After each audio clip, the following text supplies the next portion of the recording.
देखो क्या कहता है क्वेश्चन के अंदर कि Salil wants to put a picture in a frame. Salil के पास एक पिक्चर है और वो उसे किस में लगाना चाहता है, फोटो को फ्रेम में लगाना चाहता है, फोटो फ्रेम में। आप जो देखो उसके पास ये पिक्चर है और ये फ्रेम है, ठीक है।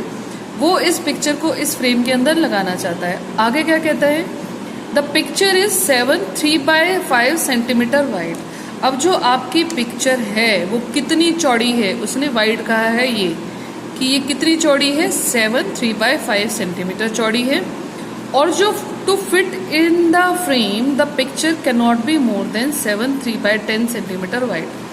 इसे फ्रेम में लगाने के लिए यानी कि फ्रेम इससे ज़्यादा चौड़ा नहीं हो सकता। पिक्चर का साइज कितना होना चाहिए, 7 3 by 10 सेंटीमीटर।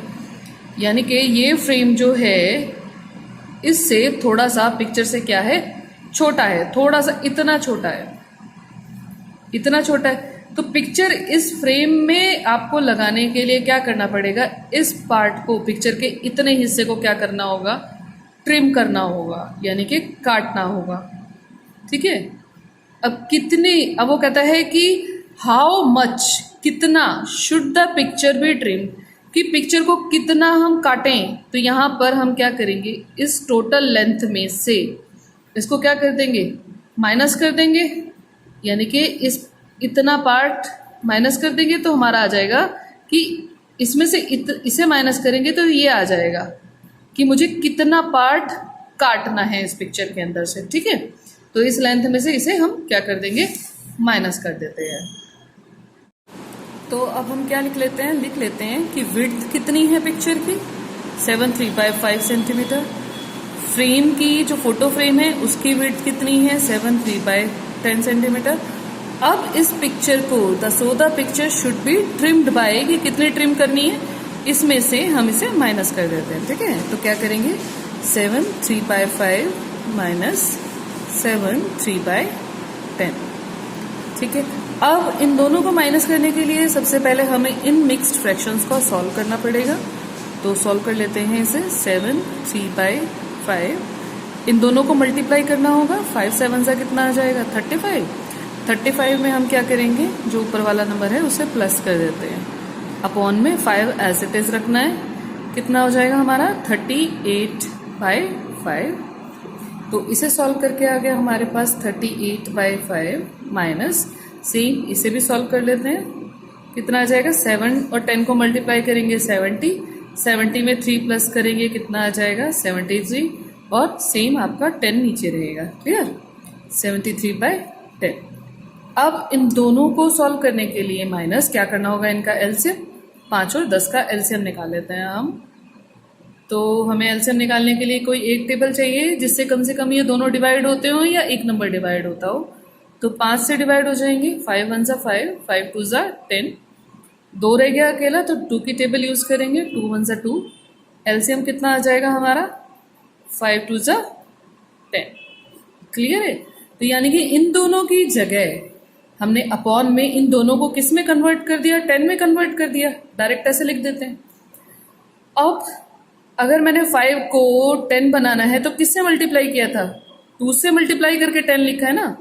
तो इसका मतलब ऊपर वाले नंबर को भी 2 से मल्टीप्लाई करना होगा। तो यहाँ पर हम लिखेंगे 38 मल्टीप्लाइड बाय 2, माइनस का साइन ऐसे का ऐसा रहेगा।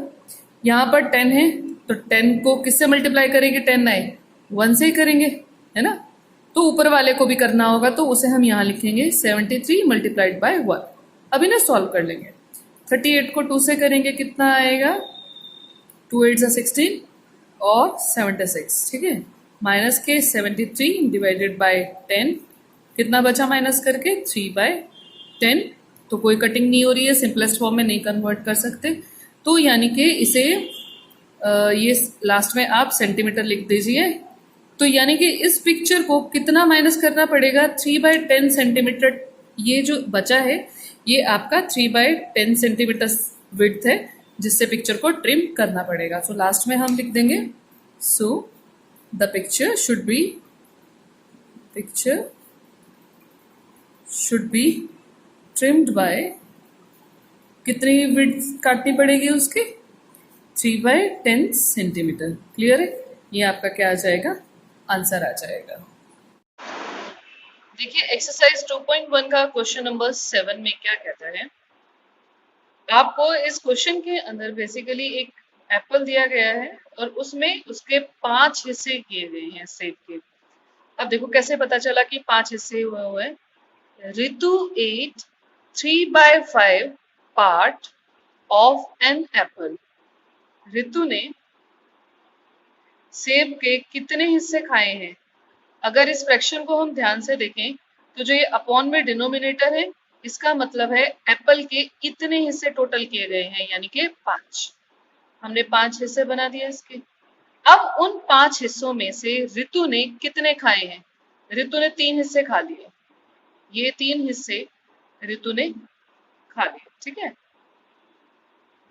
आगे क्या कहता है, एंड द रिमेनिंग एप्पल, जो बचा है, अब कितने हिस्से बचे हैं, 2, यानी कि 2 हिस्से बचे हैं टोटल कितने हिस्सों में से, 5 हिस्सों में से। 5 हिस्सों में से 2 हिस्से बचे हैं, तो जो रिमेनिंग एप्पल है was eaten by her brother Somu. तो यानी कि जो बचा हुआ हिस्सा है वो उसके भाई सोमू ने खा लिया है, ठीक। अब how much part of the apple did Somu eat. Somu ने कितना हिस्सा खाया, 2/5। ये हमने फिगर से डायरेक्टली देखकर निकाल दिया। Who had the larger share. अब इन दोनों में से लार्जर शेयर किसका था। रितु ने 3 हिस्से खाए थे, सोमू ने 2 खाए हैं, तो लार्जर शेयर किसका हो गया, रितु का हो गया, ठीक है ना। बाय हाउ मच, कितना ज्यादा खाया। तो रितु ने कितना ज्यादा खाया है, 1 पीस उससे ज्यादा खाया है, यानी कि रितु ने 1 पीस 5 हिस्सों में से, आपने फ्रैक्शन में बताना हो तो क्या कहोगे, 1 हिस्सा खाया है ना ज्यादा, 5 में से 1 हिस्सा उसने ज्यादा खाया है सोमू से। ये तो हमने जो क्या किया है, क्वेश्चन हमने डायग्राम की हेल्प से समझ लिया, पर जब आप इसे लिखना है तो कैसे लिखेंगे वो चलिए आइए देखते हैं। अब देखो हमने सबसे पहले क्या लिखना है इसके अंदर, होल एप्पल, यानी कि पूरा एप्पल कितना है। एप्पल तो 1 होता है पूरा का पूरा, है ना, पूरा पूरा 1। उसे कितने हिस्सों में बांटा गया है, 5 हिस्सों में। 5 हिस्से कर दिए तो ऊपर भी क्या आ जाएगा, 5 के 5। अभी पूरे 5 हिस्सों में बांटा है और 5 के 5 अभी एज इट इज पड़े हुए हैं, किसी ने खाए नहीं है। ये पूरा एप्पल का हिस्सा हो गया। उसे आप चाहे तो कटिंग करके हम इसे चाहे 1 भी लिख सकते हैं, या फिर आप इसे 5/5 भी लिख सकते हैं कि 5 हिस्सों में सेब काटा और 5 के 5 अभी एज इट इज है, किसी ने खाए नहीं है, तो 1 नहीं लिखेंगे। 1 से थोड़ा सा क्वेश्चन निकालना थोड़ा सा मुश्किल हो जाता है, तो डायरेक्ट इससे आसान रहता है, तो हम इसे 5/5 लिखते हैं, ठीक है। अब रितु ने कितना खाया, रितु ने खाया, रितु एट, कितना खाया रितु ने, 3/5, ये आपको दिया हुआ है, ठीक है। अब 3/5 एप्पल उसने खा लिया। अब आया कि सोमू ने कितना खाया। सोमू ने खाया कितना, पूरे एप्पल में से, पूरे में से अगर मैं इसका माइनस कर दूं रितु का शेयर, तो सोमू का निकल आएगा। इट मींस पूरा एप्पल था ये, माइनस ऋतु का हो गया 3/5, ठीक है। इसे माइनस कर लेते हैं। अब माइनस करने के लिए फ्रैक्शन है, देखो जब डिनोमिनेटर यानी कि नीचे वाला नंबर सेम होता है आपका, तो आपको एलसीएम वगैरह लेने की जरूरत नहीं होती। डायरेक्ट आप क्या करेंगे, अपॉन में 5 लिखिए जो नंबर है, और इन दोनों को डायरेक्ट माइनस कर दो, ठीक है। कितना आ जाएगा, 2/5 एप्पल, यानी कि आ गया ये सोमू का। सोमू का 2/5 एप्पल निकल आया, ये सोमू ने इतना एप्पल खाया। अब पहला पार्ट उसने यही पूछा है। दूसरा उसने पूछा है कि दोनों में कितना डिफरेंस है, कि दोनों के अंदर कितना डिफरेंस है रितु और सोमू के शेयर में। 1/5 था, तो अब इन दोनों को माइनस कर लेते हैं हम, तो हमारा डिफरेंस भी निकल आएगा। फिर आ जाएगा आपके पास डिफरेंस इन बोथ, या फिर शेयर, डिफरेंस इन शेयर, जो हिस्सा आया उनका क्या आएगा, 3/5 माइनस 2/5। अगेन डायरेक्टली सॉल्व कर लेते हैं, 5 एज इट इज लिखेंगे, 3 माइनस 2, तो डिफरेंस कितना आ गया हमारा, 1/5 एप्पल, या फिर 1/5 इसका शेयर। तो इतना शेयर यानी कि दोनों में इतना डिफरेंस है, और रितु ने इतना हिस्सा सोमू से ज्यादा खाया है।